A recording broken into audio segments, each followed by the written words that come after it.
Okay, let's try this again. I don't know what was wrong. I reset the computer, or yeah, I completely shut it off and restarted it.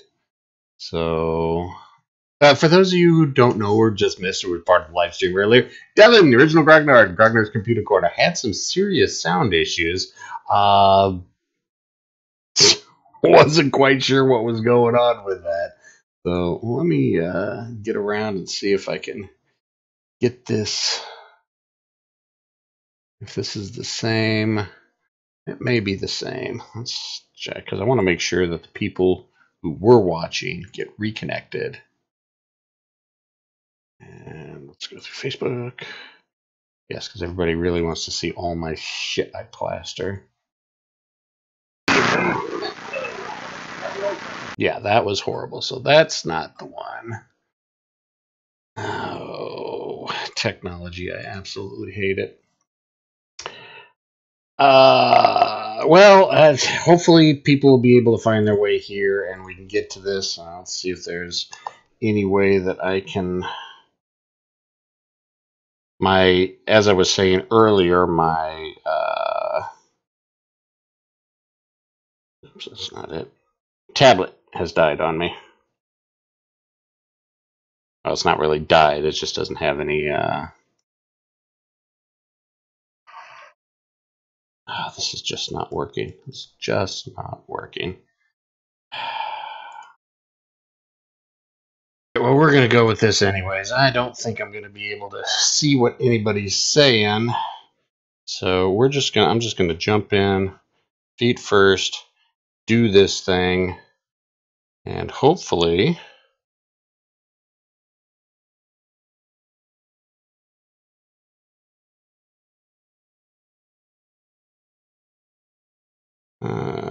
yeah, that's not working. I've got a phone, an Android phone, and I can't find a way to bring up the chat.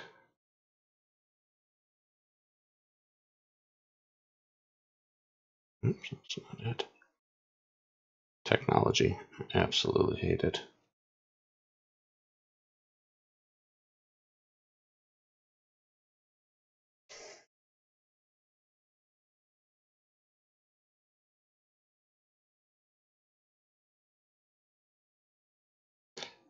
Yeah, I have no oh, live chat right there. There's a button, live for chat.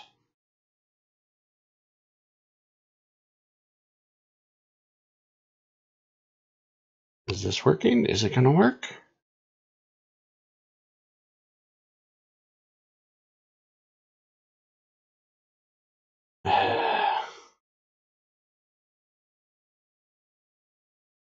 Apologies. Well, screw it. I'm just going to go ahead and dive in anyways. If it works, it works. If it doesn't, then, well, I just won't be able to see what y'all are talking about. Anyways, okay, so a couple points from the last video that I would like to get into. I had this 76 millimeter gun here during the infiltration phase. Rotate. Guns can't rotate during infiltration, so we'll set that back to normal. And I should probably turn the Steam off as well so we're not getting those pop-ups.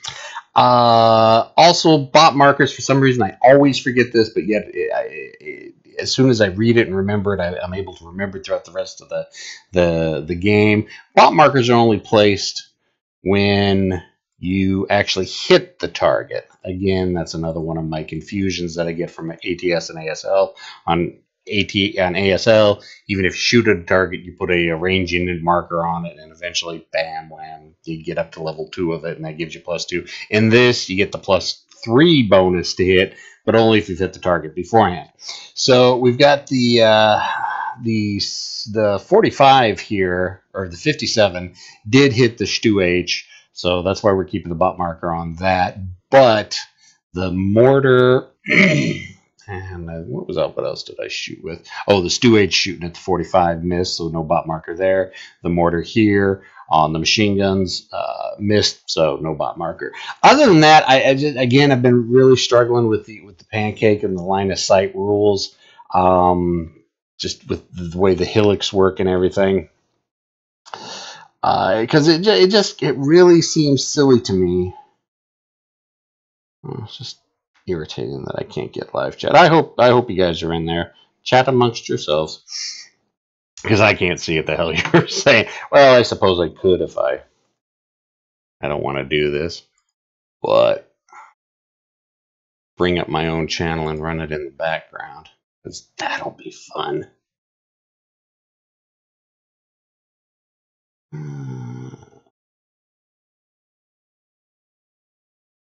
Nope, that's not going to work.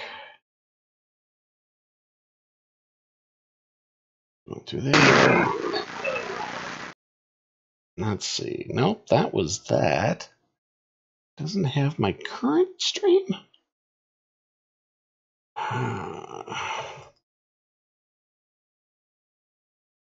Am I even streaming? Let's check that to make sure. Yes, I am streaming. Okay. Good God. Technological bumbles up the yin yang. So let's go there. See, there's a view now.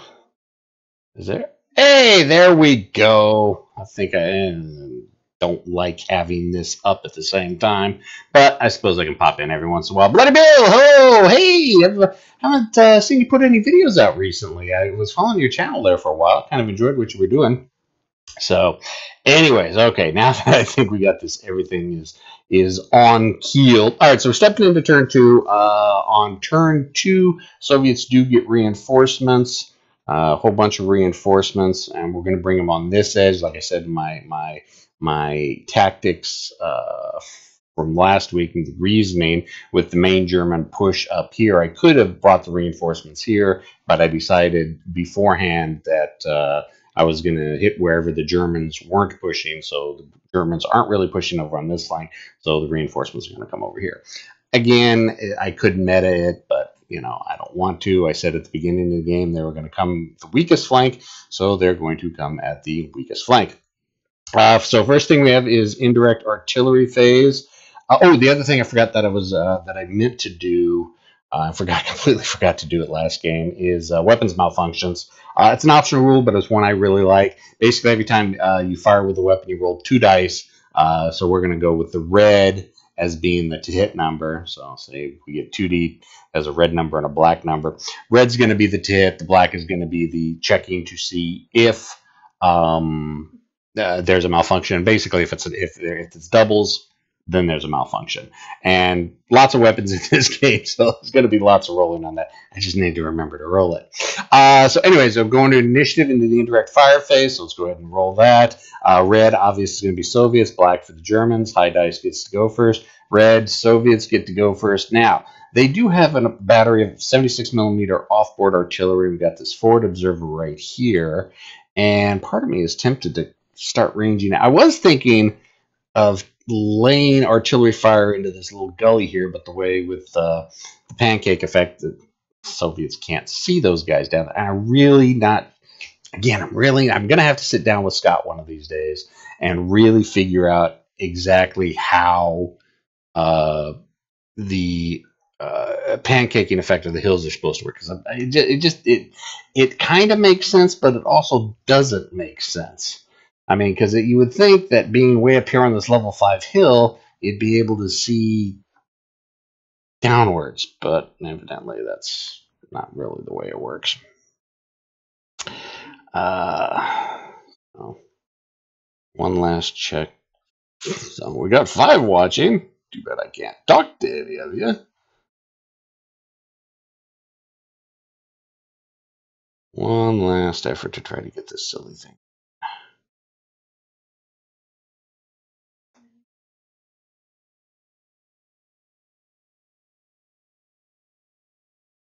That's just really annoying. You would think that they would make this shit on the Android and Apple phones work somewhat similar to how it is with a friggin' web page. But evidently that's not the case.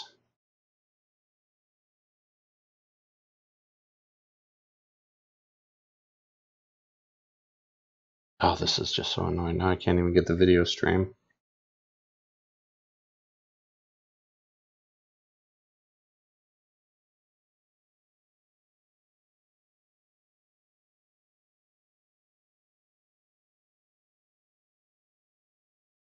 Because I really want to be able to talk to you guys. I really do. Oh well. Screw it. I guess we're going to have to go without me being able to see what you guys are saying unless I pop over here real quick.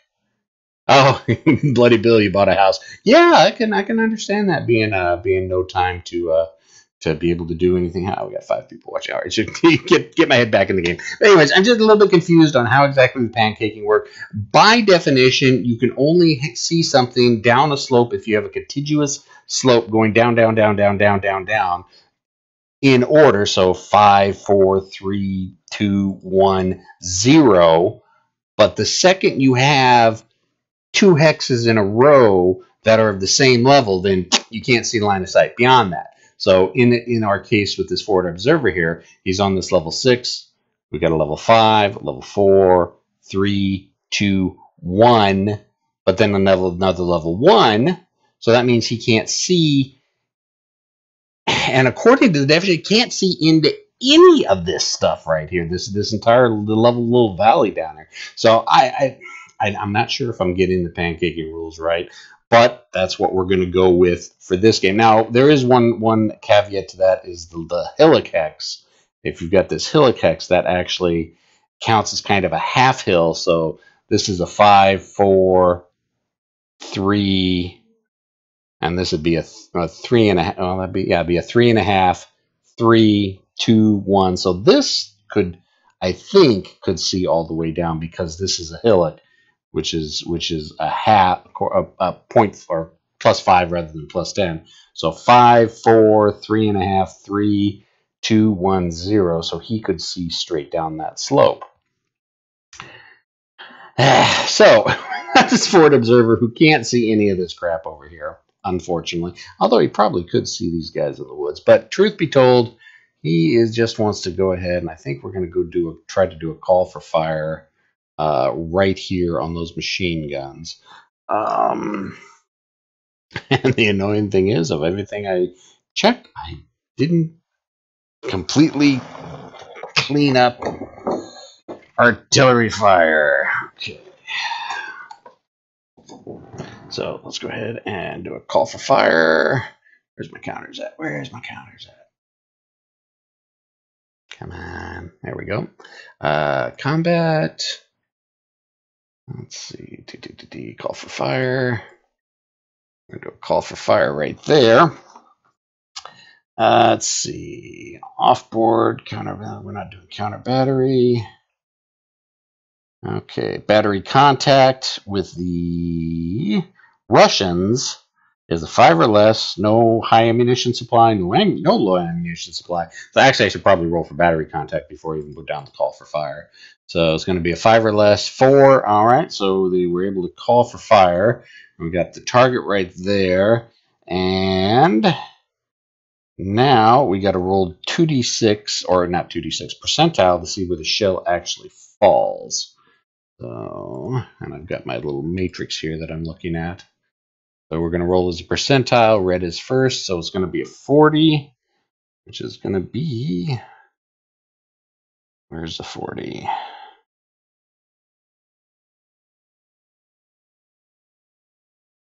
Oh, okay, so the call for fire is going to land right there. That's actually pretty good shooting. Soviets usually don't shoot that well. Now, that was a call for fire, and we immediately repeat for fire for effect. Indirect. Smoke, place flares,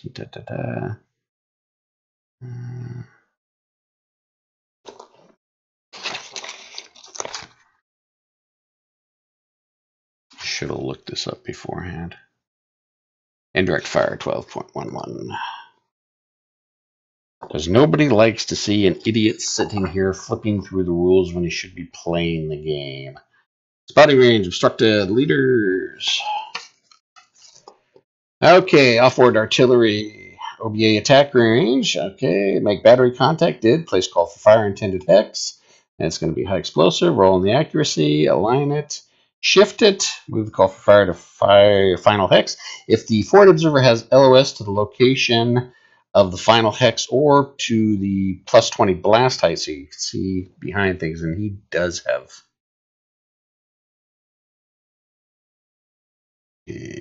Oh, yeah. I think the pancake effect there would stop him from seeing the actual hex, but it's got a plus 20 height because of the burst, so. Okay. And the final has one or more locations within that contain enemy units. One or more location. Final hex or an adjacent hex has one or more locations that the FO's LOSs that contain enemy units. The unit player must flip to fire for effect. And then resolve attack as specified in 12.11.2. 12.11.2. 12.11.2. Consult the indirect fire table to determine the effects of separate hexes and an indirect fire attack number of separate FFE, usually 6 adjacent. Yeah, we got that. One roll in the casualty table for each hex. Casualties are applied. Okay, but is it... Okay. So,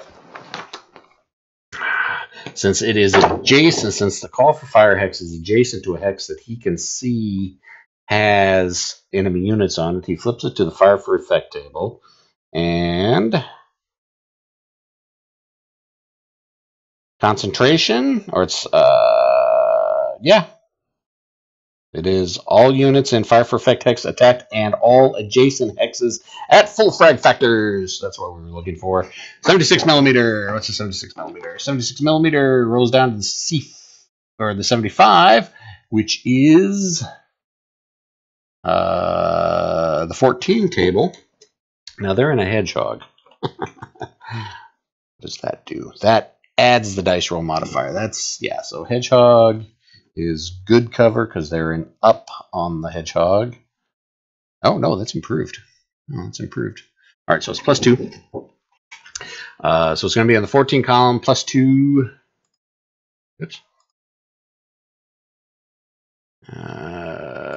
We got 2 plus 2 is 4 on the 14 column. Is a C3. Ouch, that hurts. All right, so C3. Okay, we're going to apply 1 casualty to crew.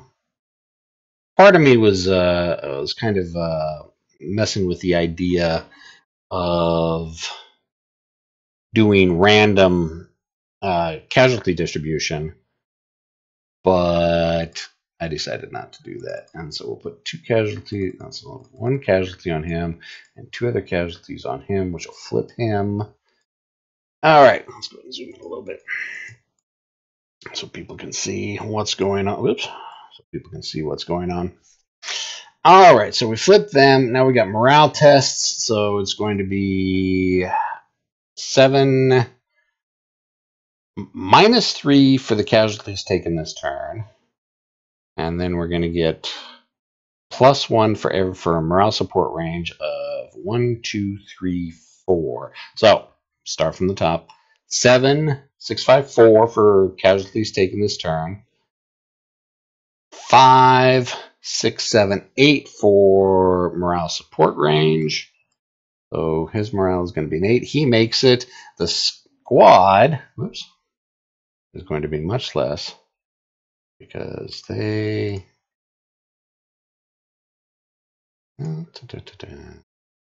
Where's combat? Flip. There we go. And he should not be marked with a fire marker. Okay, so 3 minus 3 for the casualty taken is going to be a 0. 1, 2, 3, 4. So he needs a 4 to pass morale. 5, he breaks. And this is why I put crappy troops in with crews so they can absorb some of the casualties. So the crew will still be able to fire. And there we got that fire for effect going. Okay, long way around to getting to it. Now that I've done it once, I'll be able to remember it a little bit easier. So it flips over to the Germans for their indirect fire. The Germans have got a battery of 122 millimeter off board, and their observer is over here. Oh, and I will want to reiterate what Scott said last time about spotting range, because I am playing with the sight rules, is that basically whatever your level is, plus 10, plus 20, plus 30, you know, first level, second level, third level, plus 10, plus 20, plus. That's how many hexes you add to the spotting range. So basically, yeah, the guys on these hills can see everywhere. Everybody on the ground can see everybody on the hills. So let's see. That means pretty much these guys can start lighting up anything they want. I mean, because he can see there, he can see those guys, he can see those guys because he's on a level 1, 2, 3 hill, which gives him plus 30 hexes to his spotting range. So yeah. And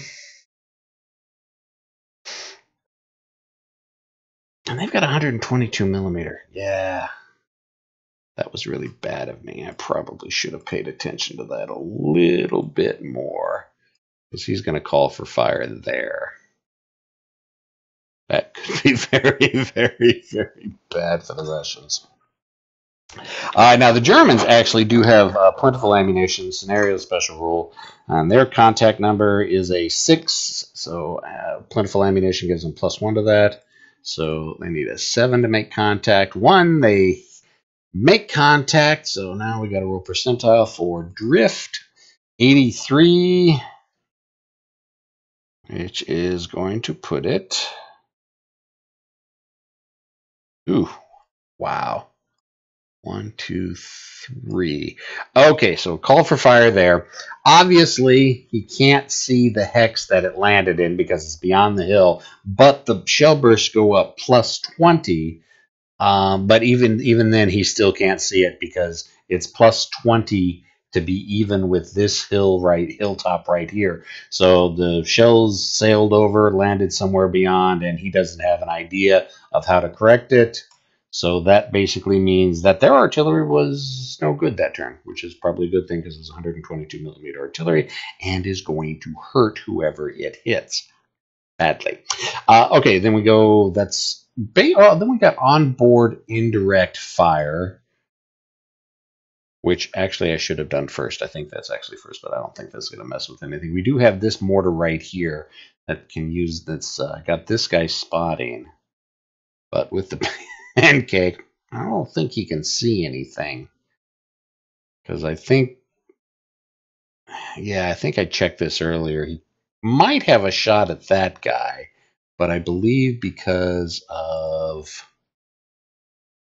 the way the pancake effect works, yeah, it just clips.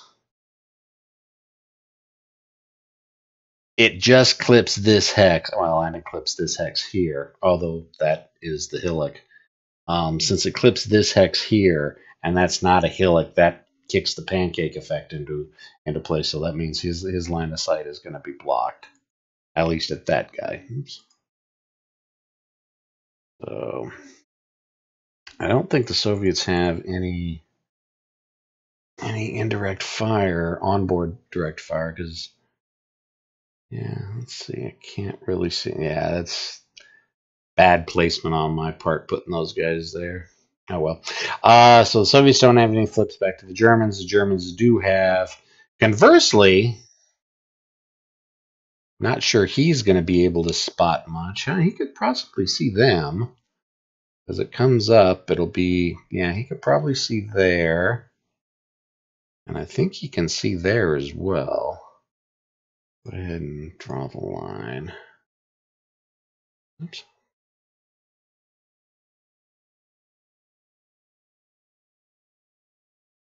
Yeah, 1, 2, 3, 4, 5. So, yeah, so that goes straight up. He can see them. And right there, 1. Yeah, he goes straight up there. He can see them as well. So yeah, he'll go ahead and do some indirect fire. Oops. indirect onboard artillery fire, which is basically just rolling on the HPT. And it's a D-class weapon using this guy as the spotter. 1, 2, 3, 4, 5, 6, 7, 8, 9, 10, 11. We'll go after the 76 millimeter gun. 12. So it's going to be range of 12 with a D-class gun. It is going to be a 4. And he's in the Mason Rubble, which is going to make it a... Mason is improved. No, Mason is Mason. So it's going to be a +3. Let's check that because the Rubble is it's as the building, and it's gray rubble, so that means it was a stone building, so it's going to be 3. So yeah, he'll go ahead and lob a shell up there, but he's going to need a 1 to hit. So roll it. 4, nothing. All right, so he missed, and I believe I'll go ahead and mark him with a fired. Although I do like using the regular fired markers for that. So that's going to be it for the indirect artillery phase. Now we're going to be stepping into movement or impulse. Initiative. Soviets red, Germans 10. Germans get to go first. Now, what do they want to do? Okay, we've got... Yeah, finding that thing out about the spotting range extending kind of definitely has changed things. Let's use all this now. 4 people watching, but no one's saying something. Come on, guys, say something. Appreciate it when you talk. Let's see, what do we got? I'll go ahead and take the Stu H, and that's going to fire at that 57 again. So 1, 2, 3, 4, 5, 6, 7, 8, 9, 10, 11, 12, 13, 14. It's a C-class weapon at 14 hexes. And it's going to be a 5. And it's in the weapons pit. Let's see, where's the weapons pit? 5 plus 2 for 3, so he's going to need a 3. 5 is going to be a miss. Oops.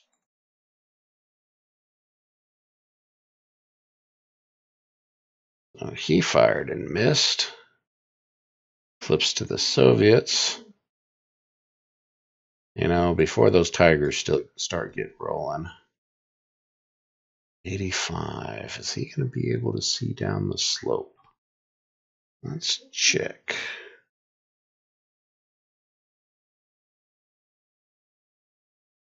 Nope, he's not going to be able to see that Tiger because it crosses there.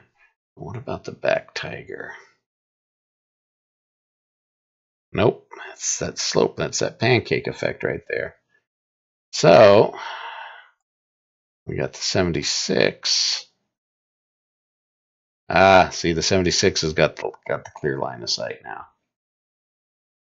So yeah, 76 will go ahead and fire at that front Tiger.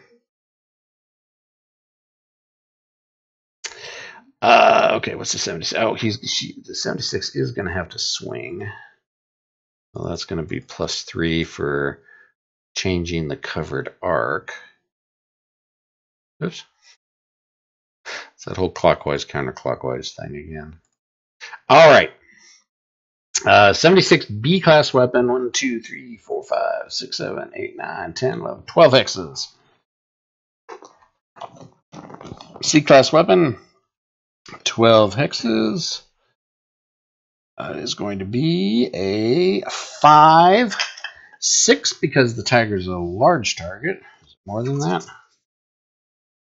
Tiger. Size, yep. So, no other modifiers. 6, yep. And German and Russians need a 6 to hit.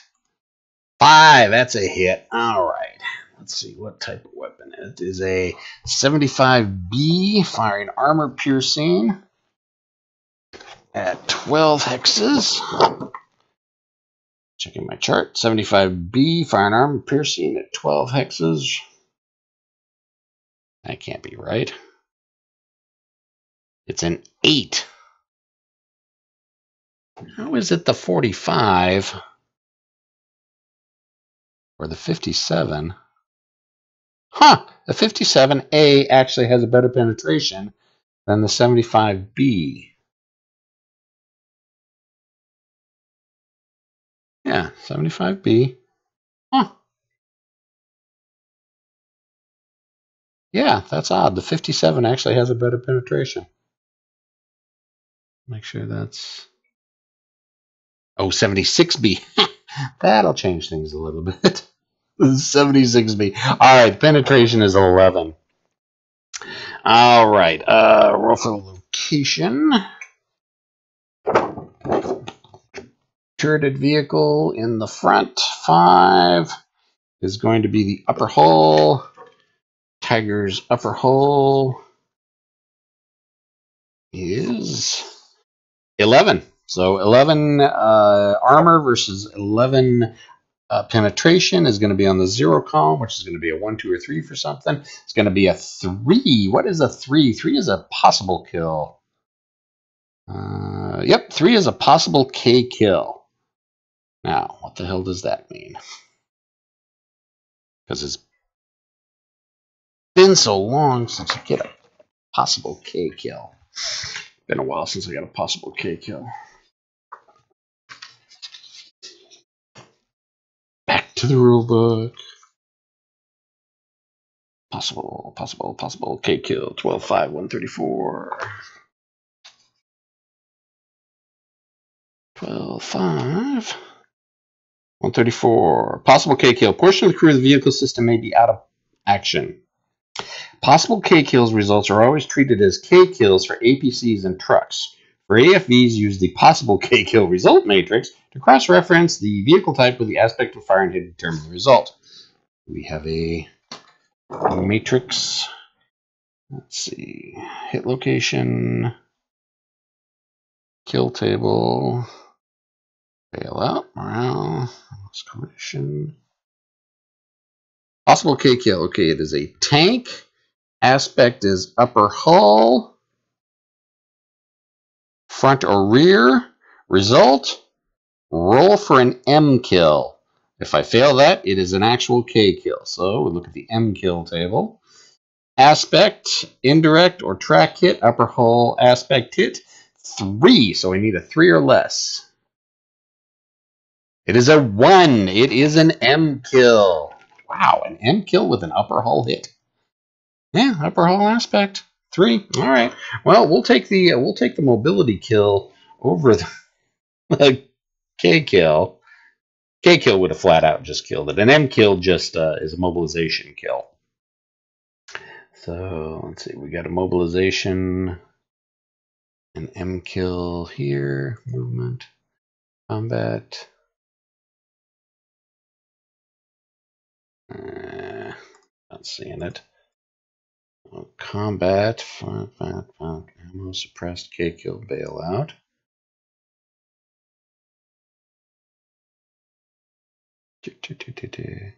Not seeing an M kill. So there's got to be an M kill counter. General. It's not under movement. Combat. Fired bots. Collateral. Grazing. Grenade. Molotovs. Gammons. Oh my friggin' god.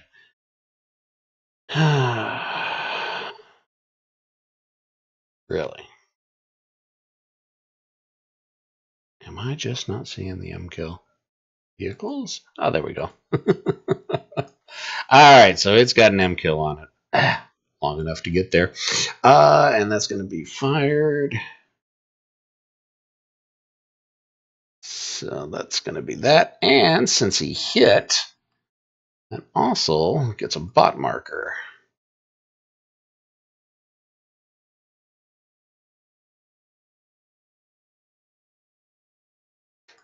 We'll put the bot marker right there. All right, now, does he have a rate of fire? He has a rate of fire of 2. Now, from what I remember, is that if I hit, that doubles the remaining rate of fire. So, could he shoot again? because the bot marker was placed. And I believe when you place the bot marker, it doubles the weapon's remaining rate of fire.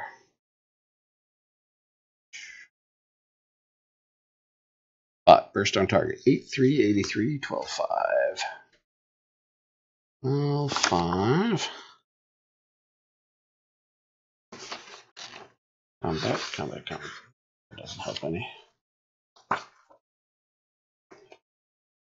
I hate doing this. 8383.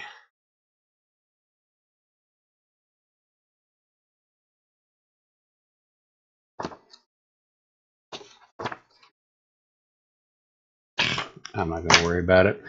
All right, I think he gets to double his rate of fire, yada, yada, yada. I'm not going to worry about it. Oh, yeah, you guys don't know what this is. Patient 0 on Bloody Bill. This is the Advanced O'Brooke system. It shares a genetic footprint with ASL, but it is not ASL. It is very similar, but not the same game. And it's real easy to get the two systems confused with each other. Let's see. So that was the Russian phase. Now we're going back to the German phase. And you know what? With all the technical difficulties I've been having today, and the 20 minutes it took me to get this started, I'm going to put this stream on pause because, yeah, I'm really disconnected and disconcerted for not being able to read the chat that's going on. And I think a lot of people, because the initial stream was all messed up, didn't get a chance to jump in on this. So I'm just going to go ahead and cut the stream here, and we will shoot for something again in the future. Maybe, I don't know. I don't know if I'm going to keep doing this stream, but I will give the heads up to everybody if I do. So yeah, we'll go ahead and cut it here for now. I may be back on a live stream. I may just go ahead and play this through on my own. Questions, comments, concerns, complaints, criticisms in the comment section, and I'll see everybody later.